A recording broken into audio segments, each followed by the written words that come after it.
करके भी इस कोर्स को अवेल कर सकते हैं। ओके, तो चलिए आज हम अपनी आज की क्लास स्टार्ट करते हैं। तो आज हम क्या पढ़ने वाले हैं, इलेक्ट्रोफोरेसिस की टेक्निक को पढ़ने वाले हैं। ओके,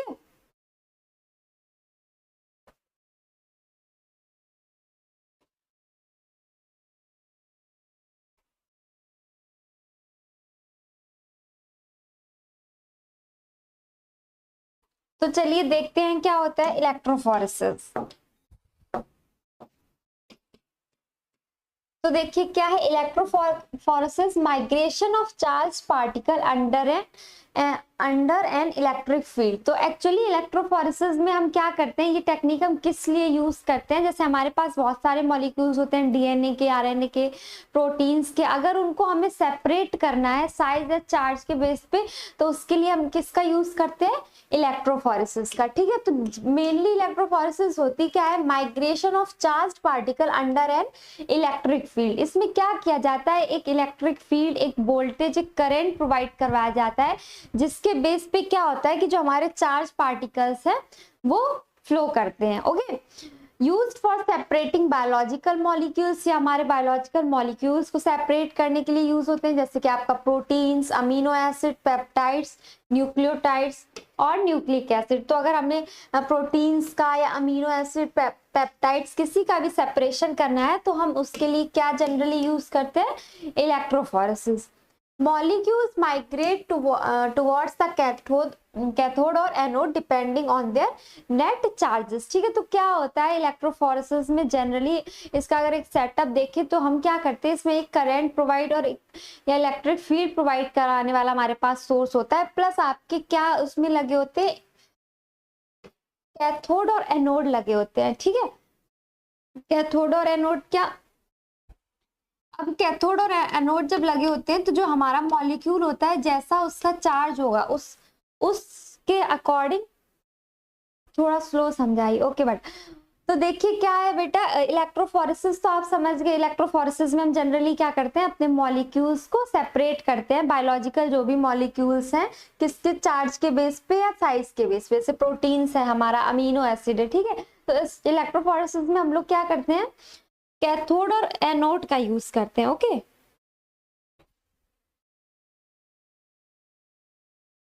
कैथोड और एनोड का यूज करते हैं। ठीक है, तो क्या होता है कि जैसे जब कैथोड और एनोड की रॉड लगी होती है, तो जो भी हमारा मॉलिक्यूल जिस चार्ज का होगा वो अपने अपोजिट वाले चार्ज की तरफ मूव करेगा। ठीक है, तो क्या होता है हमारे जैसे कैथोड की और एनोड की, कैथोड मींस निगेटिव रॉड होती है और एनोड हमारी पॉजिटिव।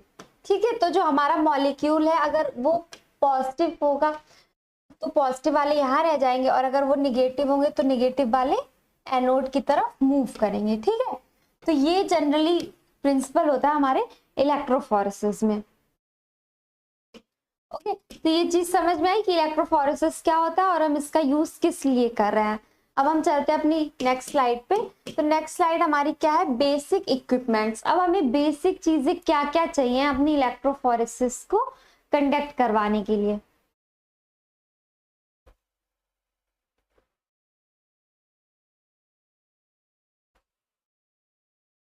तो देखिए हमें क्या क्या नीड होगी इलेक्ट्रोफोरेसिस को कनेक्ट करवाने के लिए। पहला तो हमें चाहिए पावर पैक। ठीक है, पावर पैक में क्या है, प्रोवाइड्स डायरेक्ट करंट और डीसी। ये हमें क्या करता है, करंट प्रोवाइड करने का। हम लोगों को सबसे पहले क्या चाहिए होगा, पावर पैक, जिससे हम करंट प्रोवाइड करवा सके, इलेक्ट्रिक फील्ड अपनी जनरेट कर सके। उसके लिए हमें पावर पैक की जरूरत होगी, जो कि हमारा क्या प्रोवाइड करेगा, डायरेक्ट करंट को प्रोवाइड करेगा, जिसके बेस पे हम अपने मॉलिक्यूल्स को क्या करेंगे, सेपरेट करेंगे। ओके, इलेक्ट्रोफोरेसिस यूनिट, अब हमें चाहिए इलेक्ट्रोफोरेसिस की यूनिट। ठीक है, इलेक्ट्रोफोरेसिस यूनिट में बहुत सारी चीजें होंगी, जैसे हमारा जेल हम कौन सा यूज करें, बफर यूज करें, वो सब चीजें। तो जो इलेक्ट्रोफोरेसिस यूनिट होगी वो हमारी वर्टिकल और हॉरिजॉन्टल जेल सिस्टम में होगी। ठीक है, क्या होगा, वर्टिकल और हॉरिजॉन्टल जेल सिस्टम। तो इलेक्ट्रोफोरेसिस यूनिट दो तरीके की हो सकती है, या तो वर्टिकल जेल सिस्टम या हॉरिजॉन्टल जेल सिस्टम। ठीक है, तो जैसा कि आपको पता है, ये वर्टिकल मींस जो जब सेटअप हमारा ऐसे ऐसे में कुछ होगा तो ये हमारा क्या होगा, वर्टिकल, और जब हमारा सेटअप हॉरिजॉन्टल फॉर्म में होगा तब हम इसको क्या कह देंगे, ये हमारा हॉरिजॉन्टल सेटअप है। ठीक है, तो वर्टिकल जेल में क्या होगा, वर्टिकल जेल जनरली हम लोग कहाँ यूज करते हैं, पॉलीएक्रिलामाइड जेल इलेक्ट्रोफोरेसिस में। ठीक है, तो ये जनरली किसके लिए होता है, प्रोटीन्स के लिए। जो वर्टिकल जेल होता है वो हम लोग पॉलीएक्रिलामाइड जेल इलेक्ट्रोफोरेसिस में यूज करते हैं। वही जो हमारा हॉरिजॉन्टल जेल होता है वो जैसे अगारोस जेल है, उसको हम कैसे सेटअप करते हैं, हॉरिजेंटली उसको हम सेटअप करते हैं। ठीक है, जो अगारोस जेल इलेक्ट्रोफोरेसिस है वो हम कैसे यूज करेंगे, हॉरिजेंटली। और जो हमारा पॉलीएक्रिलामाइड जेल इलेक्ट्रोफोरेसिस है उसको हम कैसे यूज करेंगे, वर्टिकल जेल से। ठीक, अभी हम इसको समझेंगे कि ये वर्टिकल जेल का सेटअप और हॉरिजॉन्टल जेल का सेटअप कैसे होता है। ठीक है, और ये जो हमारा पॉलीएक्रिलामाइड है जो वो जनरली प्रोटीन्स के लिए यूज होता है, वही जो हॉरिजॉन्टल जेल है वो हमारा डीएनए और आरएनए के लिए यूज किया जाता है। ओके, अब देखिए इसमें हम बफर का यूज करेंगे। तो बफर क्या करता है, बफर का एक्चुअली में काम क्या होता है कि हम जो इलेक्ट्रोफोरेसिस में अपने बफर का यूज करते हैं तो ये मेंटेन करता है पीएच को और आयनाइजेशन स्टेट को। ठीक है, तो जो भी हमारी डीएनए है, आरएनए या प्रोटीन है जो उसकी आयनाइज हो जाएगा वो, तो उसको मेंटेन करने का काम, और वहां पे जो पीएच है हमारा वो मेंटेन रहे, उसको मेंटेन करने का काम हमारा कौन करेगा, बफर करेंगे, जो हम बफर उसमें प्रोवाइड करवाएंगे। ओके,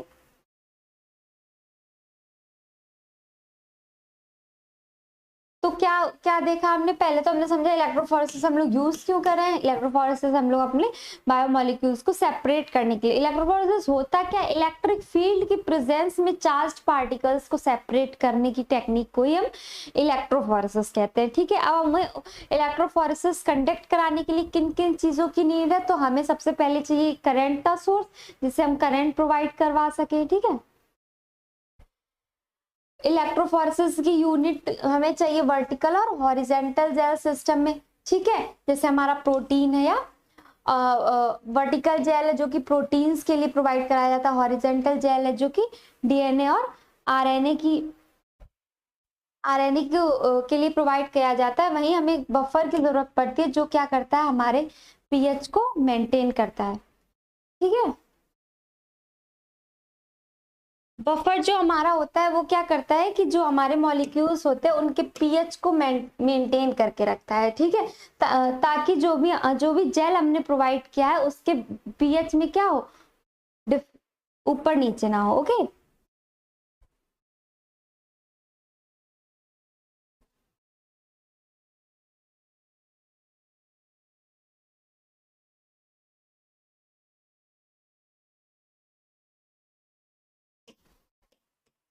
अब हमने देख लिया बेसिक सेटअप हमने देख लिया। अब हम देखते हैं हमारा वर्टिकल जेल सिस्टम क्या होता है। ठीक है, अभी हमने देखा हमारे जो दो जेल सिस्टम है वो दो तरीके से हम लोग उनको अरेंज कर सकते हैं, एक हमारा वर्टिकल जेल सिस्टम और एक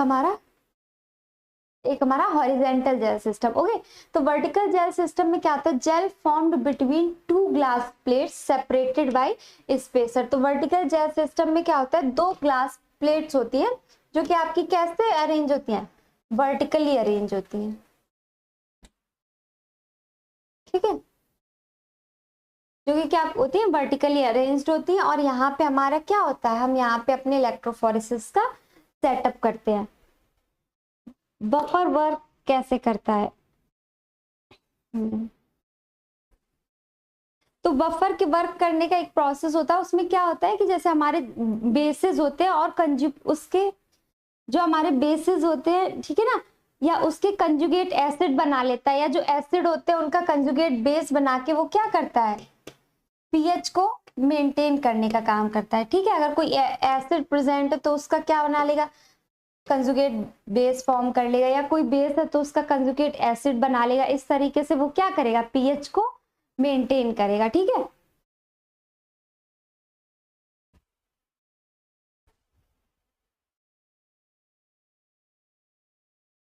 ठीक, क्योंकि क्या होता है कि जो हमारे एसिड और जैसे एसिड होगा, वीक एसिड तो उसका कंजुगेट बेस होगा, या स्ट्रॉन्ग एसिड उसका कंजुगेट बेस होगा, वो एसिड और बेस आपस में एक दूसरे को क्या कर देंगे, न्यूट्रल कर देंगे, और इसी तरीके से वो क्या करेगा, हमारे पीएच को मेंटेन रखेगा। ठीक है, तो बफर का मेन काम क्या है, पीएच को मेंटेन करना और आयनाइजेशन स्टेट को भी स्टेबल रखना, ठीक है।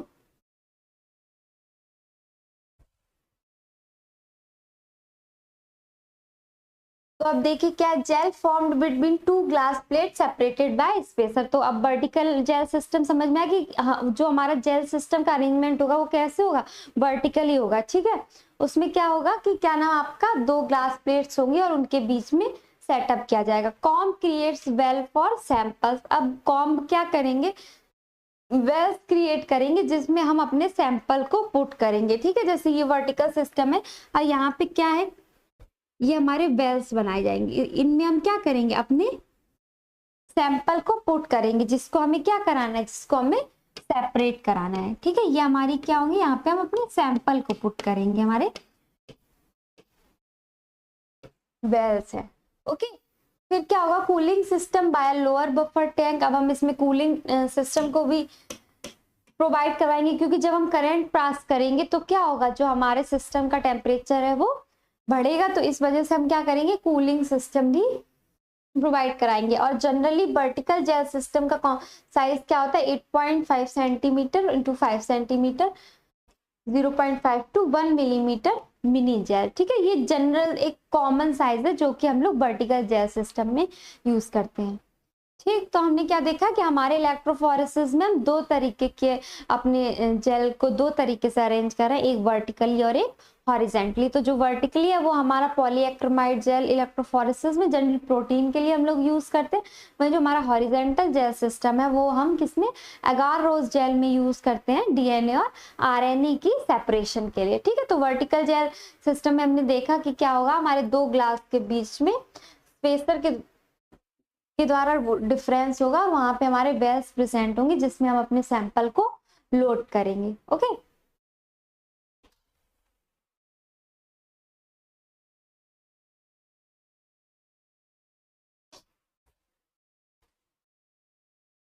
अब चलते हैं नेक्स्ट अपने हॉरिजेंटल जेल सिस्टम पे, ठीक है। अब हम देखते हैं हॉरिजेंटल जेल सिस्टम क्या है, जेल कास्ट ऑन ग्लास और प्लास्टिक प्लेट। अब जो ये हमारा हॉरिजेंटल सिस्टम रहेगा, इसमें हम क्या करेंगे, अपने जेल को प्लास्टिक की प्लेट पे क्या कर देंगे, प्लास्टिक की प्लेट या फिर ग्लास पे उसको जेल को अपने कास्ट कर देंगे या उसको वहां पे फैला देंगे, ठीक है। Placed on a cooling plate to remove heat, ये इसमें भी हम कूलिंग प्लेट प्रोवाइड करेंगे। Connection to buffer by filter paper और submerged in buffer for agarose DNA gel. अब इसमें बफर से कनेक्शन कैसे होगा, बाया फिल्टर पेपर, या हम सीधे ही सबमर्ज्ड कर देंगे बफर सिस्टम में, ठीक है। तो हम उसमें वर्टिकल सिस्टम में क्या कर रहे थे, हमारा वर्टिकल सिस्टम में क्या था कि दो ग्लास के प्लेट के बीच में हम जेल को फॉर्म कर रहे थे, बट हमारे हॉरिजॉन्टल सिस्टम में क्या होगा कि एक ग्लास प्लेट होगी या एक प्लास्टिक की प्लेट होगी, उसमें ही हम क्या कर देंगे, अपने जेल को कास्ट करेंगे, ठीक है।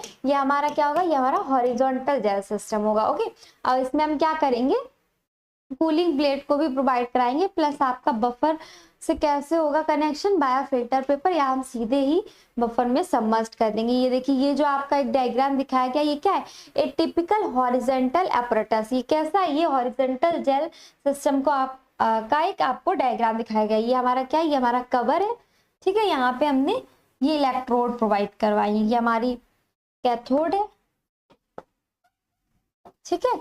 और ये हमारी क्या है, ये हमारा एनोड है, ये पॉजिटिव है, ये एनोड है, ओके। ये इलेक्ट्रोड्स यहाँ पे लगी हुई हैं हमारे दो, ठीक है। और जो ये हमारा जेल है वो इस क्या है, ये ग्लास प्लेट पे इसको हमने अपना कास्ट कर दिया, ये हमारा जेल है। तो ये देखिए इसका अरेंजमेंट कैसे है, हॉरिजेंटली, तो इसको हम क्या बोलेंगे, ये हमारा हॉरिजेंटल जेल सिस्टम है, okay. such as that used for immunoelectrophoresis iso. अब हॉरिजेंटल जेल सिस्टम कहाँ यूज करते हैं, अपने इम्यूनोइलेक्ट्रोफोरेसिस में, आइसो इलेक्ट्रिक फोकसिंग में, and the electrophoresis of DNA and RNA in agarose gel. Agarose gel की DNA RNA की सेपरेशन में भी हम किसका यूज करते हैं, आपके हॉरिजेंटल जेल सिस्टम का यूज करते हैं, ओके। तो ये चीज समझ में आ गई कि हॉरिजॉन्टल जेल सिस्टम हमारा वर्टिकल जेल सिस्टम कैसे वर्क करता है। तो वर्टिकल जेल सिस्टम हमारा जनरली पॉलीएक्रामाइड या एसडीएस पेज जब हम करते हैं तो हमारा कैसा होता है, वर्टिकल जेल सिस्टम, वही जो इम्यूनो इलेक्ट्रोफोरेसिस है, आइसो इलेक्ट्रोफोकसिंग है, या इलेक्ट्रोफोरेसिस अगारोस जेल इलेक्ट्रोफोरेसिस है, तो हम अपना हॉरिजेंटल जेल सिस्टम यूज करते हैं जिसका सेटअप हॉरिजेंटली ऐसे किया जाता है। ओके,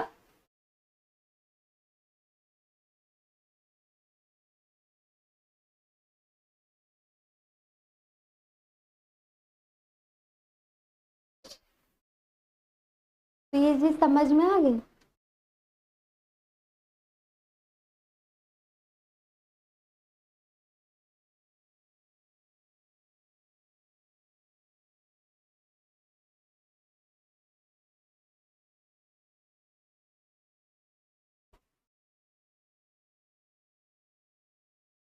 अब हम चलते हैं अपने नेक्स्ट पे, ठीक है।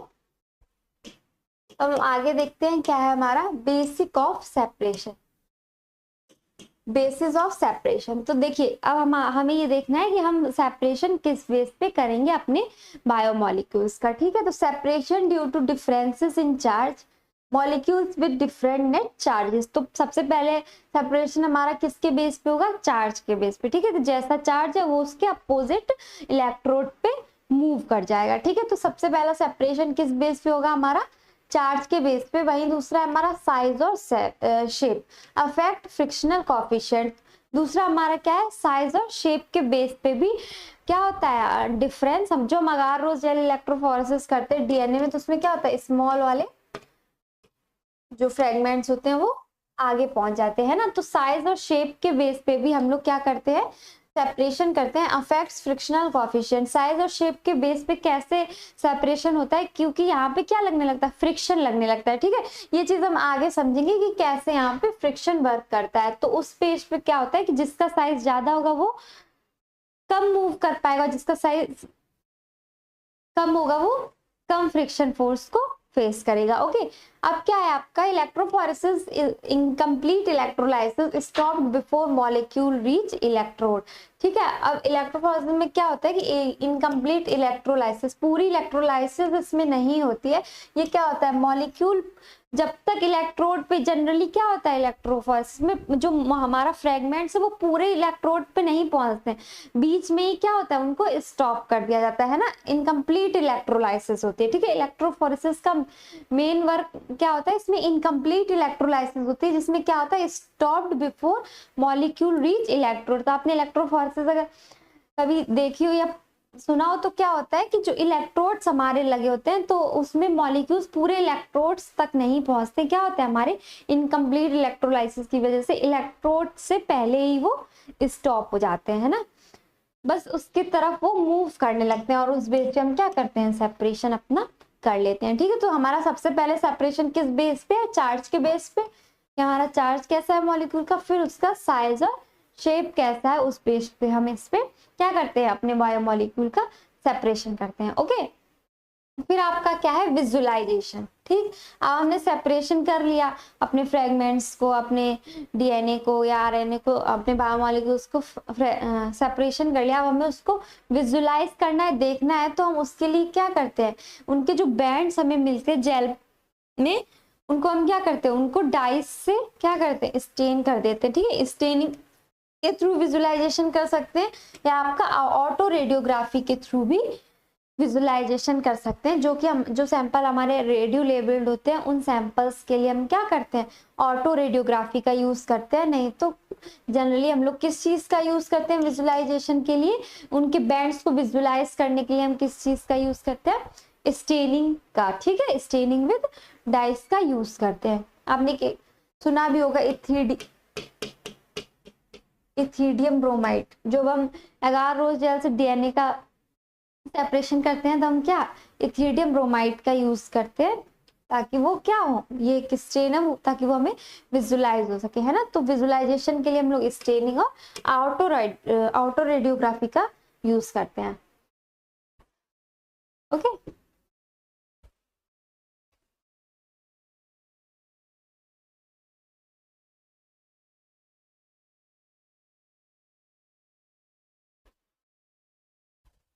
तो ये दो हो गया हमारा बेसिस ऑफ सेपरेशन।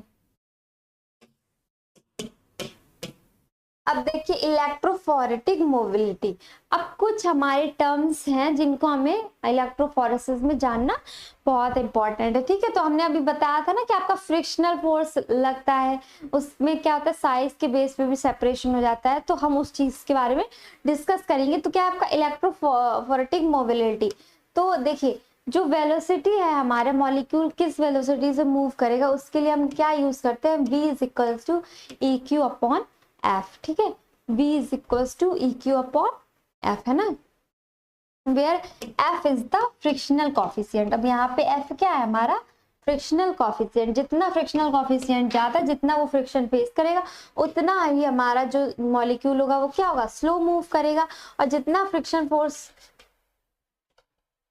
कम लगेगा उतना ही हमारी बायोमोलिक्यूल के मूवमेंट क्या होगा, फास्ट होगा, है ना। तो क्या है कि F हमारा यहाँ पे फ्रिक्शनल फोर्स है। तो देख लीजिए, इसको समझ लीजिए, क्या हमारा बहुत इंपॉर्टेंट फॉर्मूला है ये, V is equals to E cube. Generally जो हमारा मॉलिक्यूल्स मूव करते हैं इलेक्ट्रोफोरेसिस में वो इस पे ही बेस्ड होते हैं। हमारे यहाँ पे Q क्या होता है, चार्ज, ठीक है। Q क्या है हमारे इसमें, चार्ज, की जो हमारा मॉलिक्यूल उस पे चार्ज कितना है। तो जितना ज्यादा चार्ज होगा उतनी उसकी क्या होगी, उतनी उसका वेलोसिटी होगी, उतना ही वो मूव करेगा, ठीक है। ई क्या है आपका, पोटेंशियल ग्रेडियंट, ठीक है। ई हमारे यहाँ पे क्या है, पोटेंशियल ग्रेडियंट। इसको ये इलेक्ट्रिक फील्ड नहीं है, इसको आप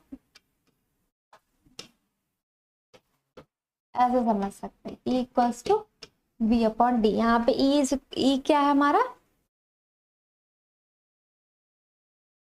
पोटेंशियल ग्रेडियंट, ठीक है। फिर आपका ये क्या है, एफ हमारा, आप देख ही लिया, ये एफ हमारा क्या है, फ्रिक्शनल कोएफिशिएंट, और ये हमारी वेलोसिटी बायोमोलिक्यूल की, ठीक।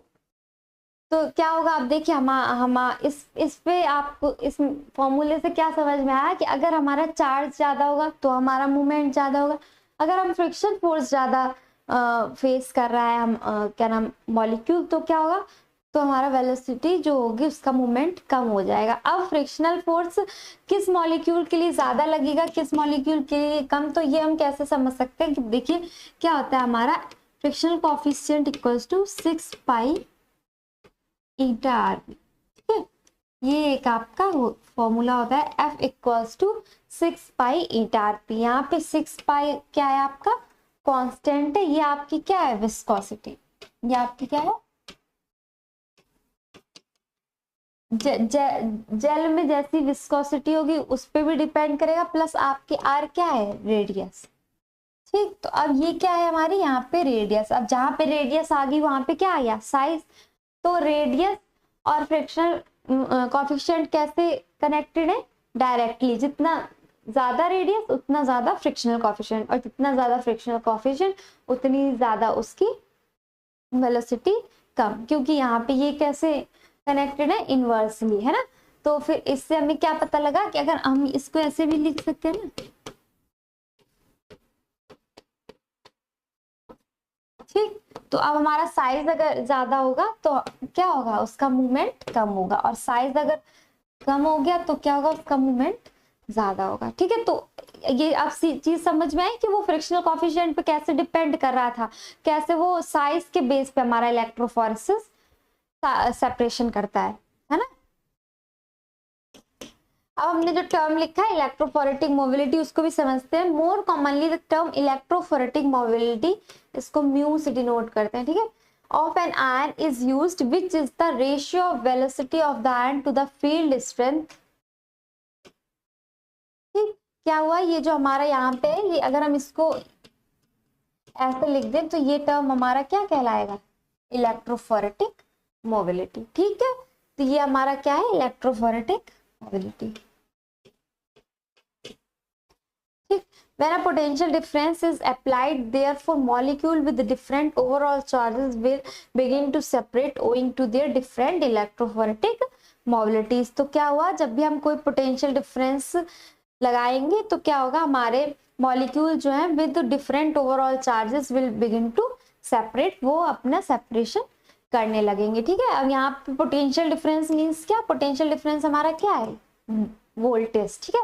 पोटेंशियल डिफरेंस मीन हमारा क्या है, वोल्टेज। तो जैसे हम वोल्टेज अप्लाई करेंगे वैसे ही क्या होगा, हमारे डिफरेंट चार्जेस के मॉलिक्यूल्स होंगे वो मूव करने लगेंगे। और ये टर्म क्या है हमारा, इलेक्ट्रोफोरेटिक मोबिलिटी।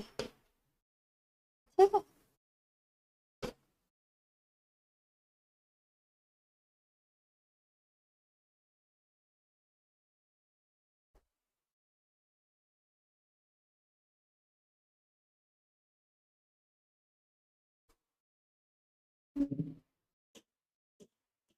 अब हम चलते हैं अपने नेक्स्ट इलेक्ट्रिकल प्रिंसिपल्स। अब हमारे कुछ और इलेक्ट्रिक प्रिंसिपल है। तो सबसे जो बेसिक था हमारा इलेक्ट्रोफोरेटिक मोबिलिटी वो हमने समझ लिया। हमने क्या था वो हमारा V is equals to E Q upon F. ठीक है। तो अब हमने यहाँ पे क्या समझ लिया कि हमारे चार्ज के बेस पे, हमारे साइज के बेस पे कैसे सेपरेशन हो रहा है मॉलिक्यूल्स का। चार्ज जितना ज्यादा उतनी ज्यादा उसकी मूवमेंट, जितना ज्यादा उसका साइज उतनी कम उसकी मूवमेंट। ठीक है।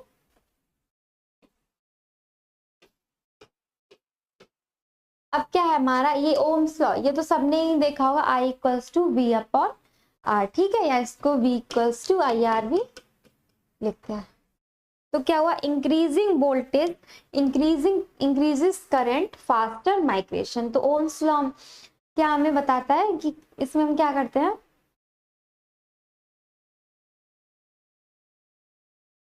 Increasing voltage increases current. ठीक है। तो देखिए वोल्टेज और करंट कैसे हैं, डायरेक्टली कनेक्टेड है ना, डायरेक्टली प्रोपोर्शनल है। तो जैसे हम वोल्टेज इंक्रीज करेंगे वैसे ही हमारा करंट भी क्या होगा, इंक्रीज हो जाएगा, और जो हमारा माइग्रेशन है वो फास्टर हो जाएगा। बट जैसे हम वोल्टेज इंक्रीज करेंगे हमारा करंट के साथ साथ रेजिस्टेंस भी क्या होगा, बढ़ेगा। अब इस रेजिस्टेंस से क्या इफेक्ट पड़ेगा वो हम देखेंगे। लेकिन जब हम उसमें करंट प्रोवाइड करवाते हैं या वोल्टेज प्रोवाइड कराते हैं तो जितना ज्यादा हम वोल्टेज प्रोवाइड करवाएंगे उतना हमारा करंट इंक्रीज करेगा, और उससे हमें क्या मिलेगा, माइग्रेशन हमें फास्टर मिलेगी। ठीक है, फास्टर माइग्रेशन इससे हम देख पाएंगे।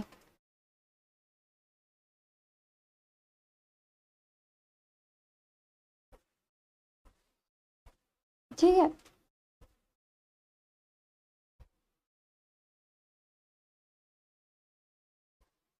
But excessive voltage causes heat generation. तो हमने बताया ना जितना आपने वोल्टेज इंक्रीज किया तो क्या हो जाएगा, रेजिस्टेंस भी इंक्रीज हो जाएगा। ठीक है। तो जिसकी वजह से क्या होने लगेगा, हीट का जनरेशन होने लगेगा। तो अगर एक्सेसिव वोल्टेज प्रोवाइड करवाते हैं तो हमें कुछ दिक्कत का भी सामना करना पड़ सकता है। ठीक है। इलेक्ट्रोफोरेटिक मोबिलिटी इंक्रीजेस 2% पर डिग्री राइज। जब हम 1 डिग्री सेल्सियस जब हम टेम्परेचर को राइज करते हैं तो हमारी इलेक्ट्रोफोरेटिक मोबिलिटी कितना बढ़ जाती है, 2% तक इंक्रीज हो जाती है। ठीक है। इलेक्ट्रोफोरेटिक मोबिलिटी आपने देख लिया, वेलोसिटी अपॉन इलेक्ट्रिक फील्ड की स्ट्रेंथ कितनी है वो।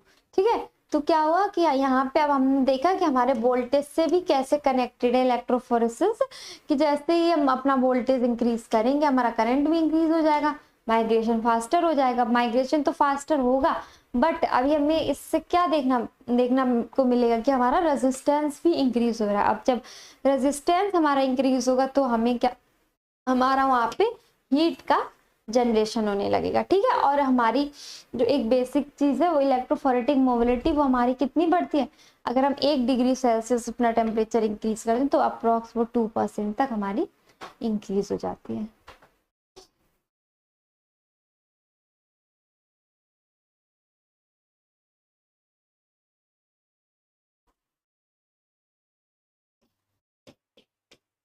देख लीजिए ये क्या है आपका, ये एक डायग्राम है, इसमें क्या दिखाया गया है कि ये देखिए ये क्या है, बेल्स है यहाँ पे, है ना। ये क्या है, बेल्स प्रोवाइड करवाए गए हैं, जिसमें ये क्या है, ये अपने सैंपल को, ये देखिए 6 सैंपल है ना, 1 2 3 4 5 6 सैंपल उन्होंने पुट कर दिए हैं। वो और सैंपल को क्या कर रहा है, उसमें लोड कर रहे हैं इलेक्ट्रोफोरेसिस कराने के लिए। ओके, ये लैब की फोटो है। उसमें क्या है कि हमारा इलेक्ट्रोफोरेसिस कैसे की जाती है, कैसा उसका एपरेटस होता है, वो आपको रियल में देख पा रहे होंगे इसमें, है ना।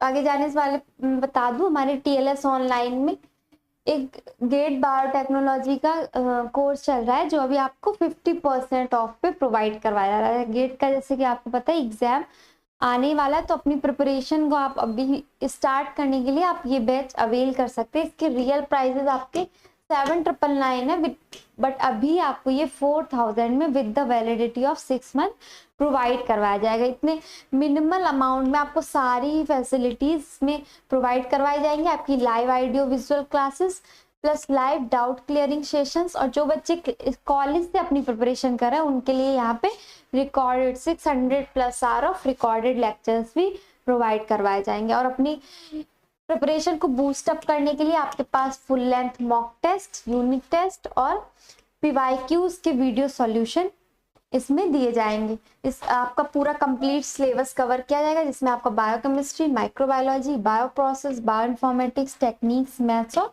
मॉलिक्यूलर बायोलॉजी रहेगी।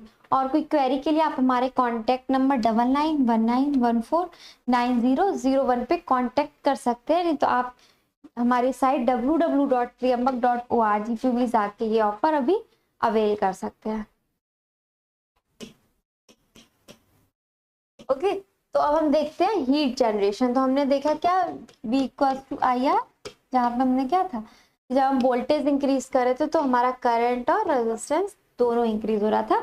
तो करंट इंक्रीज होने की वजह से सेपरेशन तो फास्ट हो रहा था, बट रेजिस्टेंस की वजह से हमें क्या देखने को मिला कि हमारा हीट का जनरेशन वहाँ पे हो रहा है। ओके, तब जब हीट का जनरेशन होगा तो हीट जनरेशन से हमें क्या क्या कॉन्सिक्वेंसेस देखने को मिलेंगे। तो देखिए क्या है, जैसे कि आपको पता है पावर इक्वल्स टू I²R। तो क्या होता है इसमें, देखो पावर इक्वल्स टू क्या है, I²R, ठीक है।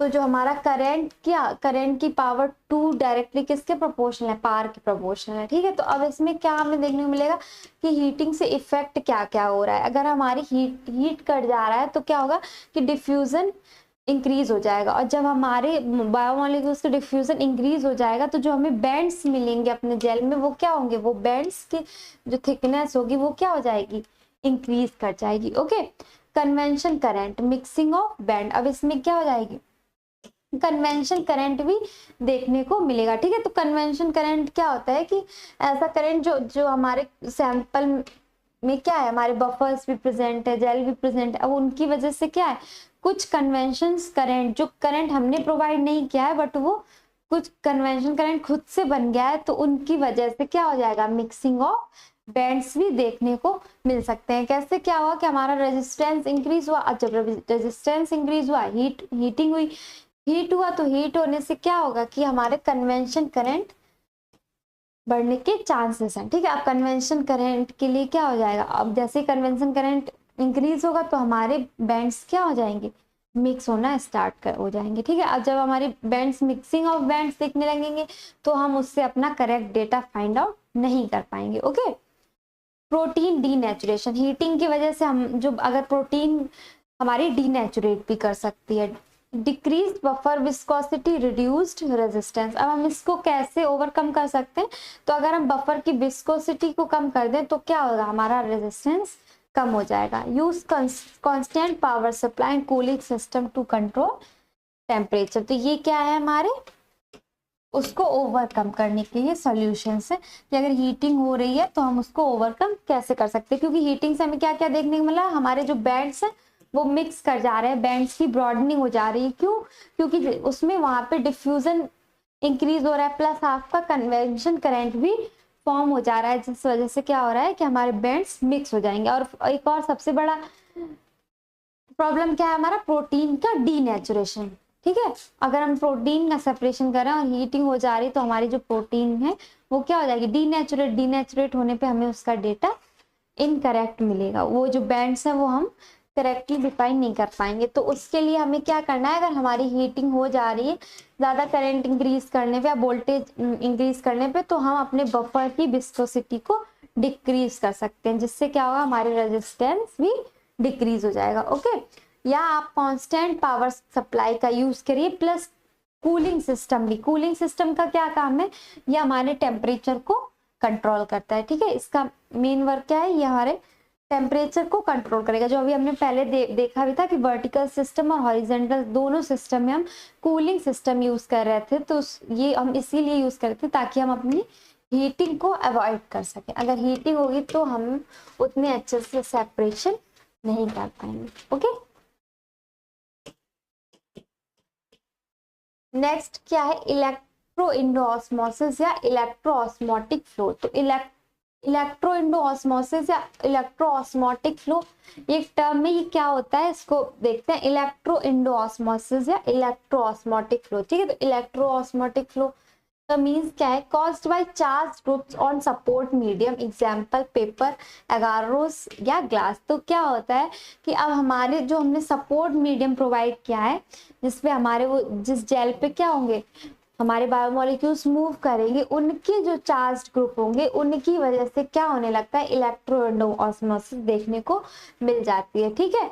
अगर at pH more than 3 silanol groups SiOH on glass ionize negative sides, क्या होता है कि अगर हमारा pH pH 3 से ज्यादा है, तो जो हमारा क्या है, हमने जो सपोर्ट मीडियम प्रोवाइड किया है उसमें ग्रुप होते हैं, जैसे आपका एक एग्जांपल है सेलेनॉल ग्रुप। तो ये सेलेनॉल ग्रुप क्या करेगा, अगर pH 3 से ज्यादा है तो ये क्या होगा, आयनाइज हो जाएगा, ठीक है। और आयनाइज होके क्या बना लेगा, निगेटिव चार्जेस बना लेगा, ठीक है।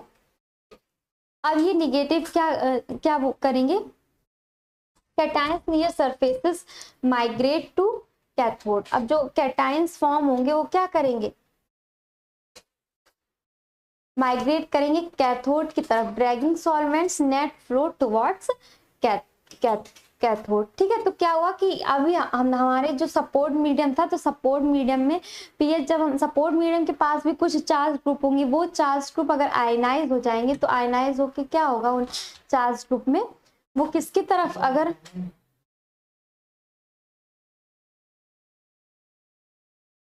जो कैटायंस हमारे होंगे ये क्या होंगे, निगेटिव कैथोड की तरफ क्या करेंगे, मूव करने लगेंगे, ठीक है। जो कैटायंस वहां पे ज्यादा मात्रा में अगर प्रोड्यूस हो गए, तो वो क्या करेंगे, ज्यादा कैथोड की तरफ मूव करने लगेंगे। और यही मूवमेंट, इसी मूवमेंट को हम क्या कहेंगे, इलेक्ट्रो इंडो ऑस्मोसिस, ठीक है। इस मूवमेंट को हम क्या कहेंगे, इलेक्ट्रो ऑस्मोसिस, ठीक है। Can affect migration and resolution. और इससे हमें क्या इफेक्ट देखने को मिलेगा कि जो हमारे बायोमोलिक्यूल्स का माइग्रेशन है या उनका जो रिजोल्यूशन है, जितने अच्छे से वो बैंड मिल रहा था, वो मे बी बैंड में देखने में उतने अच्छे से हमें क्या प्रॉब्लम हुई, ठीक है। तो इन इलेक्ट्रो इंडो ऑस्मोसिस और या इलेक्ट्रो ऑस्मोटिक फ्लो क्या है, electro osmotic flow is the flow of cations toward the cathode, ठीक है। तो कैटायंस कैथोड की तरफ मूव कैसे करेंगे, ज्यादा मात्रा में करेंगे, तभी उस फिनोमिना को हम लोग क्या कहने लगेंगे, इलेक्ट्रो इंडो ऑस्मोसिस। और ये किस वजह से होगा, कि जो सपोर्ट मीडियम में हमारे चार्ज ग्रुप प्रेजेंट होंगे उनकी वजह से। ओके,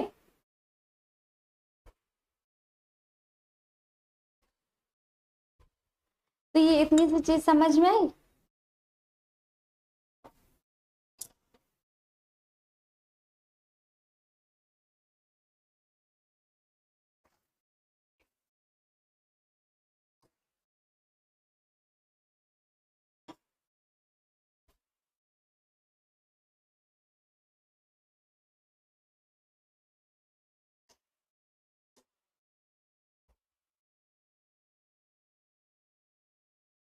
ठीक है, तो इलेक्ट्रो इंडो ऑस्मोसिस समझ में आया क्या, इलेक्ट्रो इंडो ऑस्मोसिस में क्या है हमारा, कि कैटायंस का मूवमेंट, कैटायंस जब ज्यादा हमारे फॉर्म हो जाएंगे तो उनका मूवमेंट कैथोड की तरफ जब हैवली होने लगेगा, उसी फिनोमेना को हम क्या कहते हैं, इलेक्ट्रो इंडो ऑस्मोसिस या इलेक्ट्रो ऑस्मोटिक फ्लो, ठीक है। तो हमने क्या क्या देख लिया अपने इलेक्ट्रोफोरेसिस में। तो पहले तो ये समझ लिया इलेक्ट्रोफोरेसिस हम यूज किस लिए कर रहे हैं, सेपरेशन के लिए। अब सेपरेशन किस बेस पे हो रहा है, हमारे चार्ज के और साइज के बेस पे, ठीक है। तो चार्ज और साइज के बेस पे वो सेपरेशन कैसे होगा, तो क्या देखा हमने कि हमारा एक फॉर्मूला था V equals to QE upon F, है ना। तो जब चार्ज ज्यादा होगा, जिसके ऊपर वो उस इलेक्ट्रोड अपने अपोजिट इलेक्ट्रोड की तरफ फास्टली मूव करेगा ना, अपोजिटली चार्ज इलेक्ट्रोड की तरफ फास्टली मूव करेगा, ठीक है। और जिसमें चार्ज कम होगा वो पीछे रह जाएगा। और शेप और साइज के बेस पे कैसे होगा कि साइज अगर ज्यादा बड़ा होगा तो फ्रिक्शन फोर्स ज्यादा लगेगा, फ्रिक्शन फोर्स ज्यादा लगेगा तो क्या होगा कि वो पीछे रह जाएंगे, और जो स्मॉलर साइज के होंगे वो आगे इन फ्रंट आ जाएंगे, है ना। तो इस बेस पे हम क्या कर रहे थे, अपना इलेक्ट्रोफोरेसिस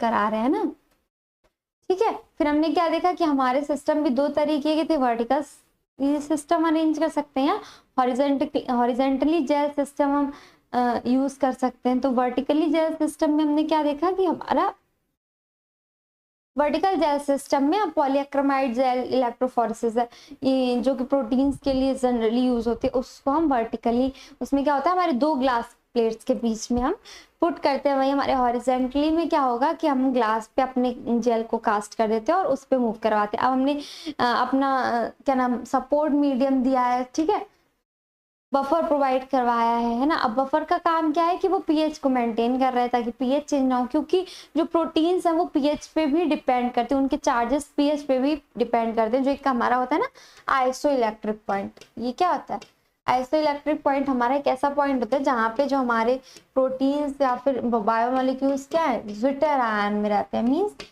न्यूट्रल, ठीक है। तो क्या होता है अगर ये ऐसा पीएच होता है, pi isoelectric focusing sorry isoelectric point क्या है, ऐसा पीएच जहाँ पे किसी मॉलिक्यूल का क्या हो जाए न्यूट्रल कोई मॉलिक्यूल हो जाए या ज्विटर आयन में हो जाए, तो हम उसको क्या कहते हैं, उस पीएच को क्या कहते हैं, उसका आइसोइलेक्ट्रिक पॉइंट कहते हैं। तो अगर हमारा पीएच चेंज हो जाएगा तो उनके चार्जेस भी चेंज हो जाएंगे। तो इस चीज को कांस्टेंट रखने के लिए कि पीएच चेंज ना हो, हम बफर्स का यूज करते हैं, ठीक है। प्लस आपका क्या होता है कि क्या नाम जो हमने सपोर्ट मीडियम प्रोवाइड करवाया, तो सपोर्ट मीडियम में भी हमारे क्या होते हैं कुछ चार्ज ग्रुप होते हैं, अब वो आयनाइज हो जाते हैं अगर, तो उसके थ्रू हमें क्या देखने को मिलता है इलेक्ट्रो इंडो ऑस्मोसिस या इलेक्ट्रो ऑस्मोटिक। अब इसमें क्या होगा कि जो हमारे बैंड्स मिलेंगे उनके रिजोल्यूशन में या माइग्रेशन में दिक्कत आ सकती है, ठीक है। वहीं हमारा हमने क्या देखा ओम्स लॉ के थ्रू हमने देखा कि जितना वोल्टेज प्रोवाइड करेंगे उतना हमारा करंट भी इंक्रीज होगा, पर हमारा उतना रेजिस्टेंस भी इंक्रीज होगा। अब रेजिस्टेंस इंक्रीज होने की वजह से क्या होगा हीटिंग होगी, और हीटिंग की वजह से हमें क्या होगा हमारा डिफ्यूजन और कन्वेंशन करंट क्या होगा बढ़ जाएगा, है ना। डिफ्यूजन और कन्वेंशन करंट इंक्रीज हो जाएगा, और जिस वजह से इसको रोकने के लिए हमें क्या करना पड़ेगा कांस्टेंट पावर सप्लाई हम या तो प्रोवाइड करें, कूलिंग सिस्टम्स का यूज करें, और अपने बफर की विस्कोसिटी को हम क्या करें डिक्रीज करें, ताकि क्या हो जाए हमारा ये रेजिस्टेंस जो है वो कम हो जाए और इससे हीटिंग भी कम हो, ठीक है।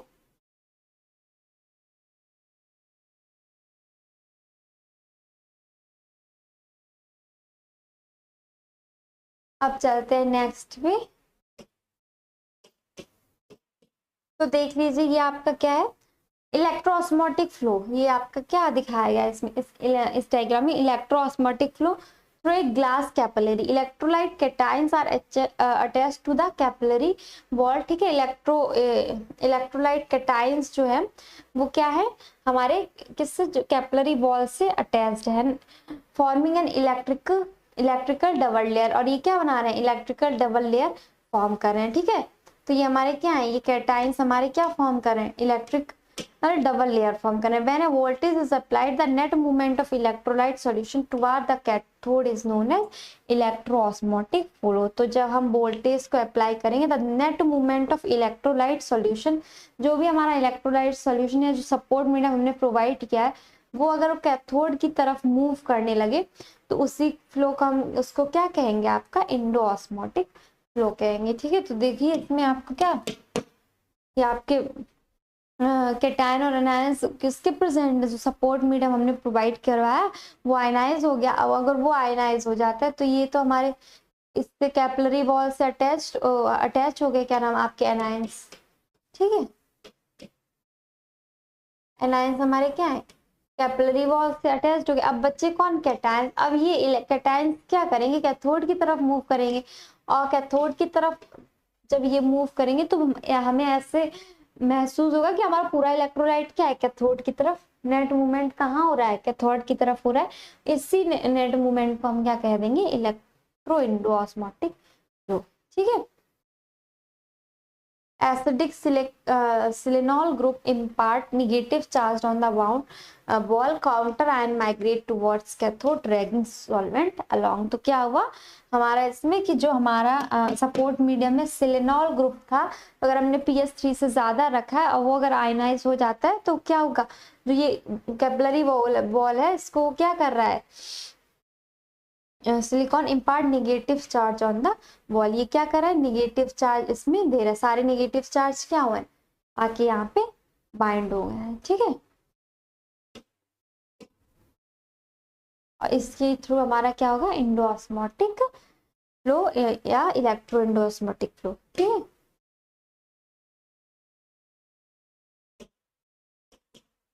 अब चलते हैं अपने नेक्स्ट पे। अब हम देखते हैं क्या है हमारा, अब नेक्स्ट हमारा है नीड फॉर सपोर्ट मीडिया। हमें सपोर्ट मीडियम चाहिए क्यों है ना।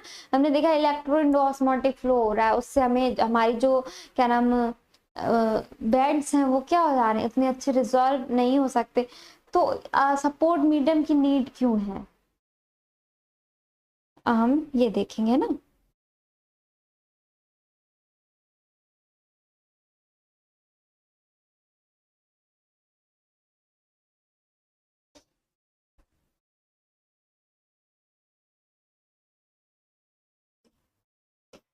देखिए क्या है, minimize diffusion and convection electrophoresis performed on a porous support medium। तो इलेक्ट्रोफोरेसिस जो है वो हमारे कहाँ पे कंडक्ट करवाई जाती है, porous support medium. Porous means में क्या होता है कि जो इसमें क्या होते हैं, थोड़े थोड़े से पोर्स आपके प्रेजेंट होते हैं, छोटे छोटे छोटे छोटे छोटे। ठीक है। तो ये क्या करता है, ये हमारा जो डिफ्यूजन है और हो जाता है बायोमोलिक्यूल्स का, ये जो कन्वेंशन करंट प्रोड्यूस होता है उसको रोकने का काम हमारा कौन करता है, सपोर्ट मीडियम। ठीक। तो सपोर्ट मीडियम क्या कर रहा है, हमारे डिफ्यूजन और कन्वेंशन करंट को रोकने का काम कर रहा है। ठीक है।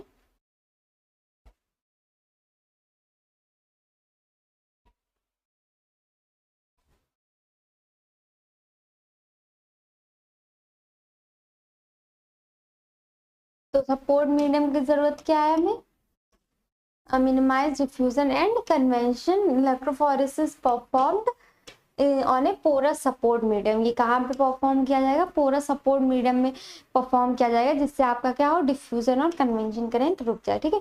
Support is wetted with buffer. अब जो हमने सपोर्ट मीडिया प्रोवाइड करवाया है वो हम उस पे हम अपना बफर पुट कर देंगे, allowing ion migration well stabilising the sample zone. अब इसमें बफर को प्रोवाइड करवाने से क्या होगा कि उस वो पीएच मेंटेन रखेगा। जब बफर हमारा क्या करेगा कि जो हमारा सैंपल का जोन है उसको क्या करेगा, स्टेबलाइज कर देगा और जो आयंस है उनको मूव करवाएगा। ठीक है। Result sharper and more distinct bands. अब हम सपोर्ट मीडिया की वजह से हमें क्या देखने को मिलेंगे, शार्पर और मोर डिस्टिंक्ट बैंड देखने को मिलेंगे ऑफ सेपरेटेड कंपोनेंट्स। ठीक है। जो भी हमारे सेपरेट कंपोनेंट्स हुए हैं उनके बैंड्स हमें शार्पर और डिस्टिंक्ट अलग अलग देखने को मिलेंगे। ठीक है। तो सपोर्ट मीडियम की जरूरत क्यों पड़ी हमें, अपना डिफ्यूजन और कन्वेंशन करंट को कम करने के लिए हम अपना सपोर्ट मीडियम यूज करते हैं। सपोर्ट मीडियम के साथ ही हम बफर को भी क्या कर देते हैं, बफर को भी पुट कर देते हैं, जिससे हमारा क्या हो जाता है, सैंपल जोन स्टेबलाइज हो जाता है और हमारे आयंस क्या होते हैं, मूव करने लगते हैं। ठीक है। इससे हमें बैंड्स अच्छे देखने को मिलते हैं, इसीलिए हमें सपोर्ट मीडिया की जरूरत पड़ी है ना। तो क्या हुआ, अर्ली सपोर्ट मीडिया। तो पहले हम लोग कौन सा सपोर्ट मीडिया यूज करते थे वो देखते हैं। तो early support media, filter paper and cellulose acetate strip first use as supporter. तो अर्ली टाइम में, पहले के टाइम में क्या होता था कि हम लोग सपोर्ट मीडिया में किसका यूज करते थे, फिल्टर पेपर्स का और सेलुलोज एसीटेट स्ट्रिप्स का। ठीक है। हमारा जो मीडियम होता है सपोर्ट मीडियम, वहां पे हम किस चीज का यूज करते हैं, फिल्टर पेपर या सेलुलोज एसीटेट स्ट्रिप्स का। ठीक है। तो ये पहले हमारे सपोर्ट की तरह यूज किए जाते थे। Effective for small molecules, example amino acids, peptides, carbohydrates. पर ये जो हमारे फिल्टर पेपर और सेलुलोज एसीटेट क्या नाम, सेलुलोज एसीटेट स्ट्रिप जो हम अर्ली टाइम में यूज करते थे वो किसके लिए यूज होते थे, कुछ ही स्मॉल मॉलिक्यूल्स के लिए इफेक्टिव होते थे। अगर हमें बिग मॉलिक्यूल्स की, जैसे हमें कोई प्रोटीन है, काफी लार्ज प्रोटीन है, उसको अगर हमें क्या करना है, सेपरेट करना है, तो उसके लिए ये उतने यूजफुल नहीं प्रूफ होते थे। ठीक है, तो अब इनका यूज कैसा है, लिमिटेड कर दिया गया है, और किससे replaced by more advance techniques. अब और भी एडवांस टेक्निक आ गई हैं, है ना।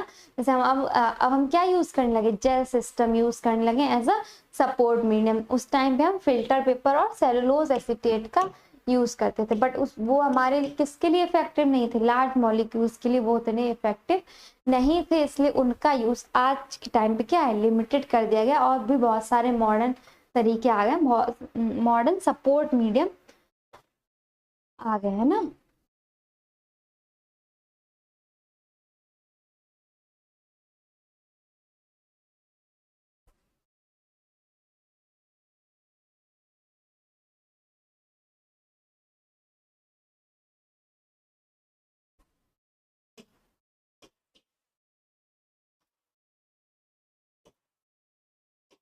अब क्या है, ट्रांजिशन टू जेल मीडिया। तो देख लिया आपने कि पहले के टाइम पे क्या था, सपोर्ट, पहले तो ये कि सपोर्ट मीडिया यूज क्यों करें, अपना डिफ्यूजन और कन्वेंशन करंट को कम करने के लिए। ठीक है, उससे हमें क्या बैंड्स जो है शार्पर मिल रहे हैं। ठीक है, उसके बाद हमने क्या देखा कि हमारे अर्ली टाइम पे हम लोग filter paper, cellulose acetate strips का यूज करते थे, बट अब क्या हुआ है, हम लोग क्या यूज करने लगे, जेल मीडिया, है ना।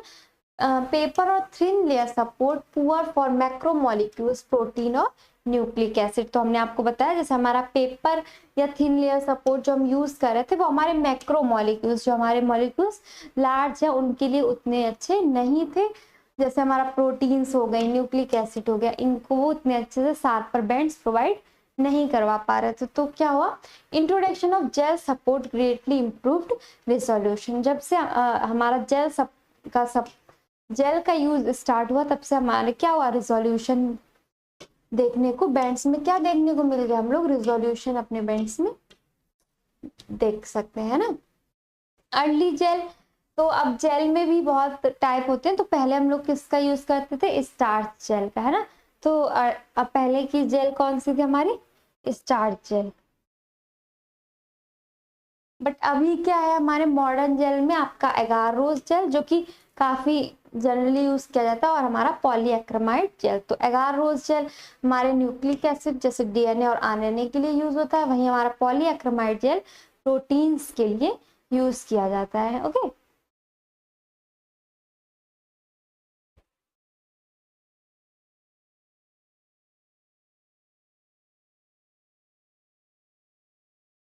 ठीक है। तो ये देखिए अब क्या हुआ, हमारे सपोर्ट मीडिया किसमें ट्रांजिशन हो गया, जेल मीडिया में। अब जेल मीडिया में भी हम पहले स्टार्च जेल का यूज करते थे, बट अब हम क्या यूज करते हैं, एगारोस जेल या पॉलीएक्रमाइड जेल का। तो एगारोस जेल हमारे डीएनए और आरएनए के लिए, वहीं पॉलीएक्रमाइड जेल प्रोटीन्स के लिए यूज किया जाता है। ओके, देख लीजिए ये क्या है आपका, agarose BIOS the repeating unit of agarose. जो एगारोस जेल हम लोग यूज कर रहे हैं उसकी वो किससे फॉर्म हुआ है, ये एगार बायोस, ये उसका क्या है, मॉलिक्यूल, है ना। इस मॉलिक्यूल की रिपीटिंग यूनिट से ही हमारा क्या बनता है, एगारोस जेल बनता है। ओके, देख लीजिए एगारोस जेल। अब हम किसके बारे में पढ़ेंगे, एगारोस जेल, कि हमारे एगारोस जेल्स में होता क्या है। ठीक है, अभी देखा आपने एगारोस जेल के लिए हम लोग क्या रिपीटिंग यूनिट यूज कर रहे हैं, एगार बायोस, है ना।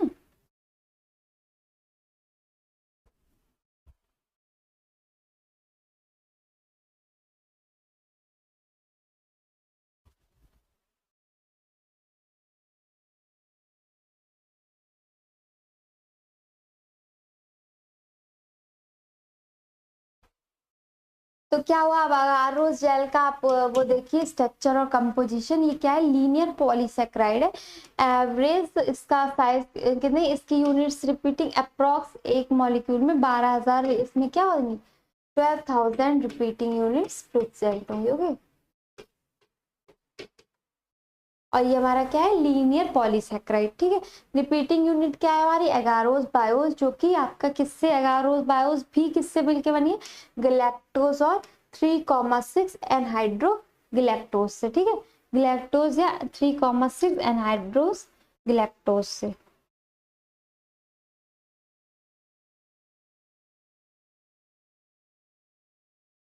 ओके, ये चीज समझ में आ गई। तो हमने क्या देख लिया, हमारा जो एगारोस जेल है उसका वो किससे बना हुआ है हमारे, वो लीनियर पॉलीसेक्राइड है, प्लस आपका उसकी रिपीटिंग यूनिट क्या है, एगारोस बायोस। एगारोस बायोस भी क्या है हमारे किससे, alternating galactose and 3,6 anhydro galactose, galactose 3,6 anhydro galactose, galactose 3,6 anhydrogalactose, ये रिपीटिंग यूनिट मिला के हमारा क्या बनाते हैं, एगारोस बायो बनाते हैं, ठीक है। ये हमारा क्या है, एगारोस बायोस, ठीक है। गैलेक्टोज एनहाइड्रो 3,6 एनहाइड्रोग्लैक्टोज प्लस, अब देखिए क्या है, component of agar obtain from certain seaweeds. अब जो ये अगार के कंपोनेंट्स है ये हमें कहाँ से मिलते हैं, सीवीड्स, ठीक है। इसको हम कहाँ से एक्सट्रैक्ट करते हैं, सीवीड्स से।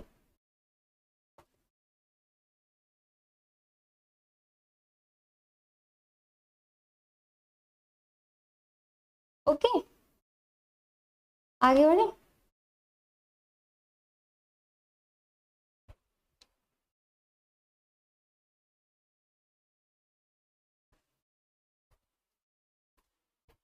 तो ये अगार रोज जेल समझ में आ गया।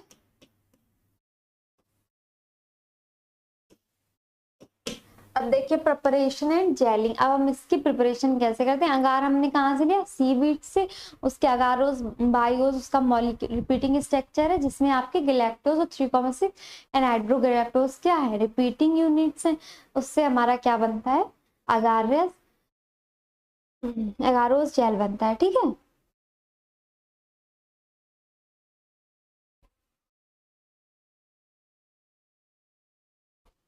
अब देखिए क्या है, use that 1,3% concentration in aqueous buffer. अब इसको हम कितना यूज करते हैं, 1 to 3% कंसंट्रेशन, ये कंसंट्रेशन इंपॉर्टेंट होता है, तो हम कितना यूज करते हैं इसको, 1 to 3% इसका कंसंट्रेशन एक्वस बफर में यूज करते हैं अगारोस जेल का, ठीक है।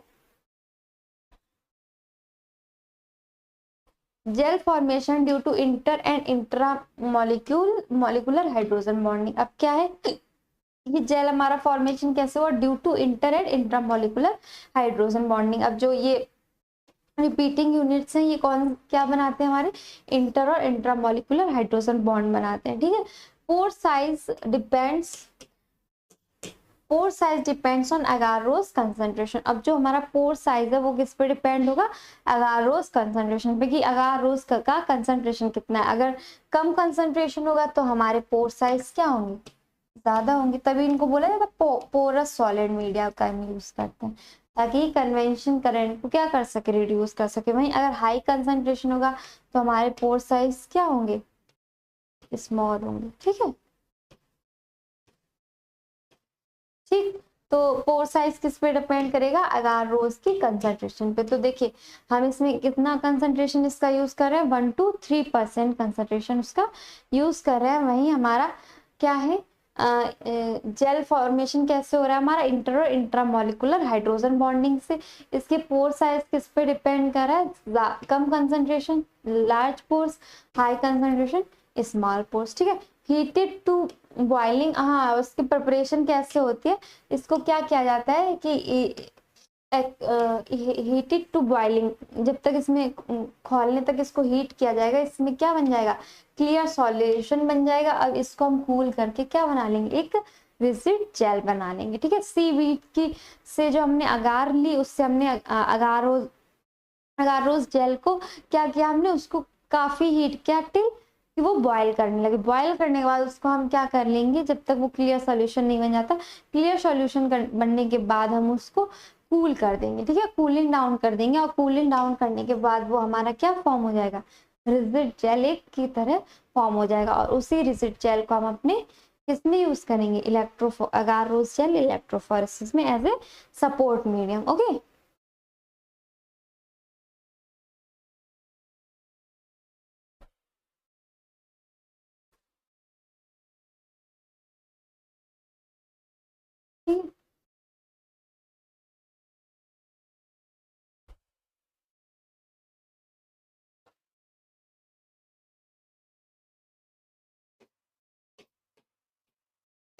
तो नेक्स्ट जाने से पहले हम बता दें, हमारे TLS ऑनलाइन में गेट लाइफ साइंस का एक बैच चल रहा है, जो कि आपका रियल प्राइस 7,999 है, बट आपको अभी with the validity of 6 month only 4,000 में ये कोर्स प्रोवाइड करवाया जाएगा। ऐसे कि आपको पता है गेट के एग्जाम आने वाला है, अभी से प्रिपरेशन स्टार्ट कर दीजिए और अपनी प्रिपरेशन इसको और बूस्ट अप करने के लिए इसमें क्या है, ये मिनिमल अमाउंट में अभी ये ऑफर में चल रहा है, इसलिए आपको कितना सिर्फ 4,000 में ये प्रोवाइड करवाया जाएगा। इसमें आपकी live classes plus live doubt clearing session और रिकॉर्डेड लेक्चर्स। तो live classes plus recorded lectures दोनों चीजें इसमें आपको प्रोवाइड करवाई जाएंगी। और आपका full length mock test 100 plus full length mock test, 70 plus unit test और 13 ईयर PYQs के वीडियो सॉल्यूशंस भी प्रोवाइड करवाए जाएंगे। ओके, आपका पूरा सिलेबस इसमें कंप्लीट किया जाएगा। इसमें आपका बायोकेमिस्ट्री, माइक्रोबायोलॉजी,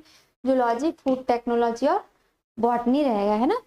तो अभी आपको कोई और क्वेरी है तो आप हमारे कॉन्टैक्ट नंबर 9919149001 पे कॉन्टैक्ट कर सकते हैं, या आप हमारी साइट www.triyambak.org पे भी विजिट करके इसको अवेल कर सकते हैं।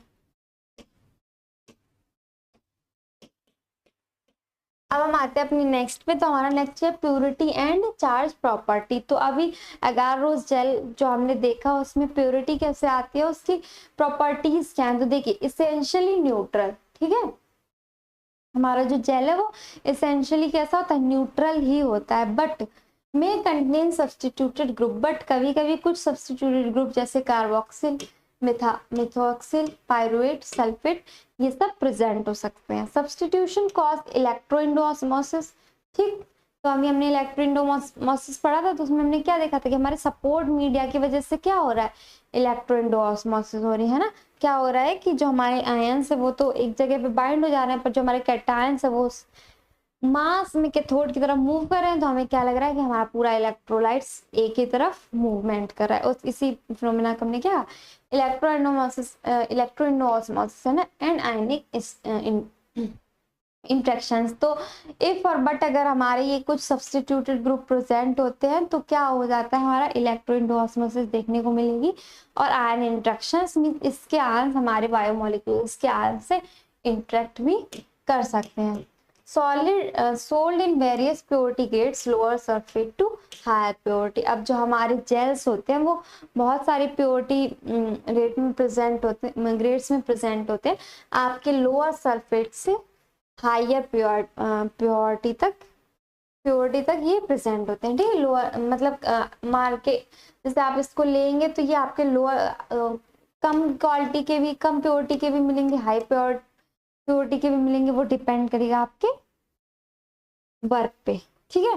तो ये हमारे एगारोस जेल की प्योरिटी और उसकी चार्ज प्रॉपर्टी। तो जनरली तो वो न्यूट्रल होता है, बट कभी कभार हमारे कुछ सब्सटीट्यूटेड ग्रुप जैसे कार्बोक्सिल, मिथायोक्सिल, पायरुवेट और सल्फेट जैसे कुछ ग्रुप्स प्रेजेंट होते हैं। Okay,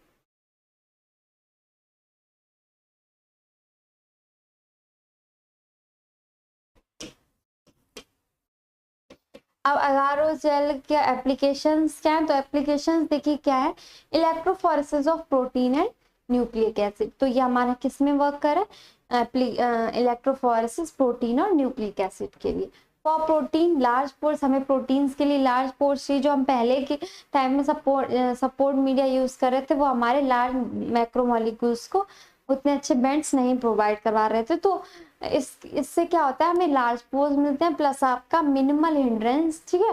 example iso electric focusing, जैसा कि हमने आपको बताया आइसो इलेक्ट्रिक फोकसिंग में क्या होता है, आइसो इलेक्ट्रिक फोकसिंग भी एक तरह की सेपरेशन की टेक्निक है। तो क्या हुआ कि हमारा जो एगारोस जेल है वो क्या हुआ, प्रोटीन्स के लिए हम यूज कर सकते हैं, न्यूक्लिक एसिड के लिए भी यूज कर सकते हैं, है ना। इसमें हम ये हमें क्या प्रोवाइड करेंगे, हम अपने पोर साइज अपने मन से इसमें अगर हमारा कंसंट्रेशन लो रहेगा तो पोर साइज ज्यादा रहेंगे, ठीक है, लार्ज रहेंगे। और अगर हमारे पोर साइज स्मॉल रखनी है तो हमें कंसंट्रेशन इंक्रीज करना पड़ेगा।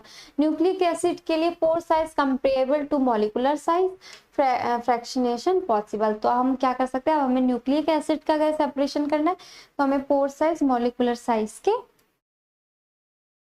थोड़ा इक्वली रखना पड़ेगा, ठीक है। उसके बाद हमारा क्या है, लो मेल्टिंग एगारोज, तो लो मेल्टिंग एगारोज जो कि हमारा 60 to 65 सेल्सियस तक क्या होता है, मेल्ट कर जाता है। Allow DNA recovery by reheating and redissolving, ठीक है। तो लो मेल्टिंग अगर एगारोज है और हीटिंग हो जाती है तो हम क्या कर सकते हैं कि हमारी जो डीएनए है वो रीहीटिंग और रीडिसॉल्विंग से क्या होगा, हमें दोबारा मिल जाएगा। ओके, इसके प्रैक्टिकल यूज क्या है, poor elasticity, unsuitable for gel rods, used mainly in horizontal slab gel, ठीक है। तो ये अगारोज जेल का जनरली हम हॉरिजेंटल जेल सिस्टम में यूज करते हैं, ठीक है, जिसमें आपका आता है आइसोइलेक्ट्रिक फोकसिंग, इम्यूनो इलेक्ट्रोफोरेसिस और डीएनए और आरएनए इलेक्ट्रोफोरेसिस, ठीक है।